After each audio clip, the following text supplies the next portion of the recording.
Әйгерім лекаласын осылай шығарып аламыз. Мына бізде юбкасы.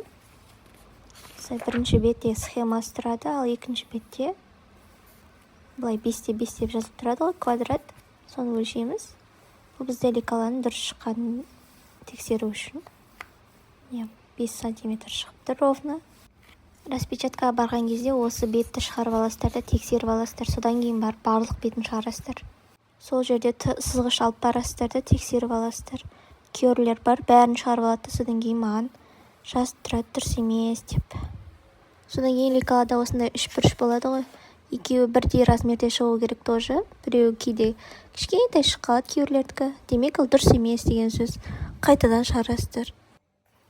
Енді біздің лекаламыздың бір жақ шетінде мынандай қайшының суреті тұрады. Осы жерді қиямыз. Бұл бізде үзік-үзік болып тұрады. Демек, қи деген сөз бізге. Осылай барлық қағазда қайшының суреті тұрғанды қиып алып тастап дайындап аламыз да. Бір-біріне осылай жалғаймыз. Міне тура ортасындағы 3 бұрыш. Екеуі бір-біріне қосылып, әдемі 4 бұрыш шығу керек. Енді бұны астына клей жағып, клеймен қоссаңыздар болады, немесе мен сияқты скотчпен қоссаңыздар болады.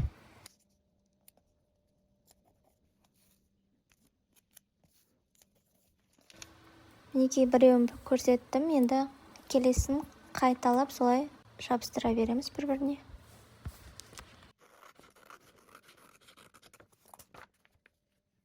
Мінекей бірінші рядты құрастырып алдық, енді келесі екінші рядта бізде қайшының суреті уже жоғары жаққа қарай көшеді. Жоғарысын қиямыз. Содан кейін уже бізде қайшының суреті екеу болады міне. Жоғарысын және де шет жағын кесеміз. Осылай қиып аламыз да әдемілеп келтіріп тұрып жабыстырамыз асықпай. Мінекей мен тура осы схема бойынша құрастырып алдым. Енді сыртқы нелермен қиып шығамыз. Осылай міне бізде 4 деталь болады юбкада. Және де белдігі болады. Ал мына бізде үстіңгі бөлік кофтаның лекаласы. Бұнда тура солай құрастырып аламыз да қиып дайындап аламыз. Міне үстіңгі кофтаның детальдарын барлығын қиып алдым.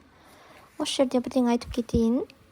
Лекаланы құрастырып жатып, бір-біріне кездестіре алмай жатсаңыздар, енді барынша кездестіруге тырысыңыздар, сразу маған жазып, лекала дұрыс емес деп өйтіп жазып кетудің керегі жоқ.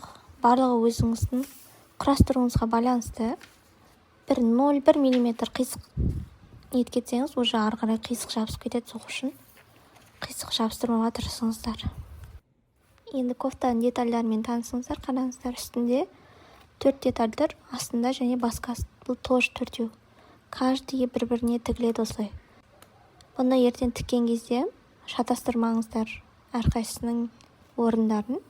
Келесі сабақта лекалалармен танысам, қалай өзгерту керек, өзгертетін жерлері болса, соны көрсетем.